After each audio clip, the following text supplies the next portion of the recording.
माता सीता और भगवान राम आर्यपुत्र का संबोधन त्रेता युग का समय था। अयोध्या कौशल राज्य की राजधानी अपने समृद्ध इतिहास और मर्यादा पुरुषोत्तम भगवान राम के जीवन के कारण जग प्रसिद्ध है। भगवान राम और माता सीता के प्रेम, आदर और धर्म पालन की कहानी युगों युगों तक एक आदर्श मानी जाती है। इस कथा में एक विशेष पहलू है जिसे अक्सर चर्चा में लाया जाता है। माता सीता द्वारा भगवान राम को आर्यपुत्र कहकर संबोधित करना। ये केवल एक साधारण संबोधन नहीं था, बल्कि उनके रिश्ते की गहराई, आदर और मर्यादा को दर्शाता था। ये कहानी उस समय की है जब भगवान राम, माता सीता और लक्ष्मण वनवास का कठिन समय व्यतीत कर रहे थे। अयोध्या छोड़ने के बाद वे चित्रकूट, पंचवटी और अन्य स्थलों पर अपना समय व्यतीत कर रहे थे। वन का जीवन कठिन था, परंतु माता सीता के लिए भगवान राम के साथ होना ही उनका सुख था। आर्यपुत्र के संबोधन की शुरुआत। वनवास के दौरान एक दिन माता सीता और भगवान राम पंचवटी के कुटिया में बैठे हुए थे। जंगल शांत था, दूर पक्षियों का मधुर कलरव सुनाई दे रहा था। सीता, जो हमेशा भगवान राम के साथ उनकी हर परिस्थिति में खड़ी रहती थी, प्रेम और सम्मान से उन्हें आर्यपुत्र कहकर बुलाती थी। आर्यपुत्र, सीता ने भगवान राम से कहा, यह वन कितना सुंदर और शांत है, लेकिन इस कठिन जीवन में क्या आपको कष्ट नहीं होता? भगवान राम ने मुस्कुराते हुए उत्तर दिया, देवी, कष्ट तब होता है जब मन अशांत हो। आपके साथ और लक्ष्मण के समर्पण से मुझे इस वनवास का समय भी सुखद प्रतीत होता है। माता सीता का आर्यपुत्र कहना उनके रिश्ते में मौजूद आदर और प्रेम का प्रतीक था।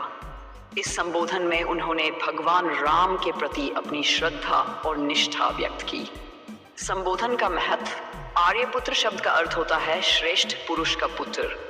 त्रेता युग में यह शब्द संस्कार और संस्कृति का प्रतीक था।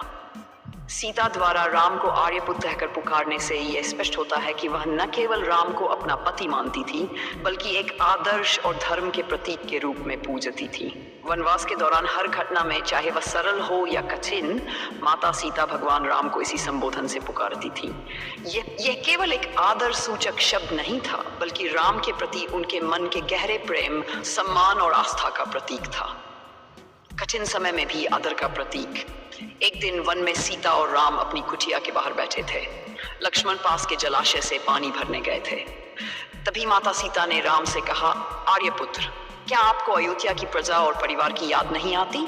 राम ने सहजता से उत्तर दिया, देवी, मेरे लिए अयोध्या वही है जहां धर्म का पालन होता है। ये वनवास भी मेरी प्रजा और परिवार के प्रति मेरे धर्म का ही हिस्सा है। जब आप मेरे साथ हैं तो मुझे किसी अन्य चीज की कमी नहीं खलती। सीता के मुख पर संतोष का भाव था। उन्होंने अनुभव के लिए राम केवल पति नहीं थे, बल्कि धर्म के सजीव स्वरूप थे।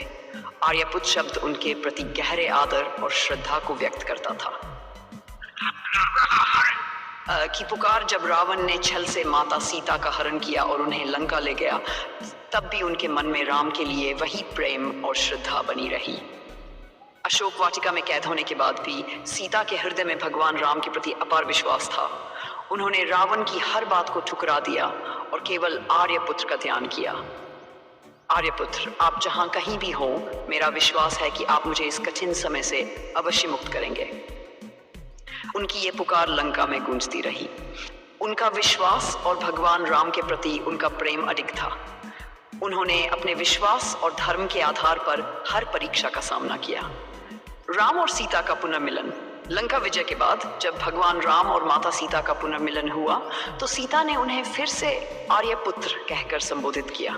ये शब्द केवल उनकी श्रद्धा का प्रतीक नहीं था, बल्कि उनके रिश्ते की गहराई और बलिदानों की गाथा को भी व्यक्त करता था।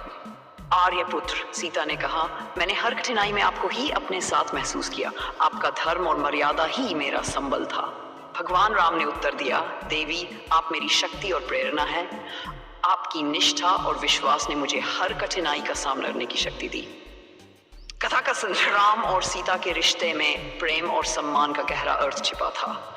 माता सीता द्वारा आर्यपुत्र शब्द का प्रयोग हमें सिखाता है कि हर रिश्ते में सम्मान, प्रेम और विश्वास का होना कितना महत्वपूर्ण है।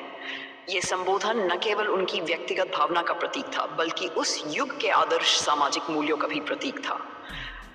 त्रेता युग की यह कथा आज भी हमें सिखाती है कि मर्यादा, धर्म और प्रेम के साथ जीवन का हर कठिन समय भी सुखद बन सकता है। माता सीता और भगवान राम का आदर्श संबंध युगों युगों तक प्रेरणा स्रोत बना रहेगा।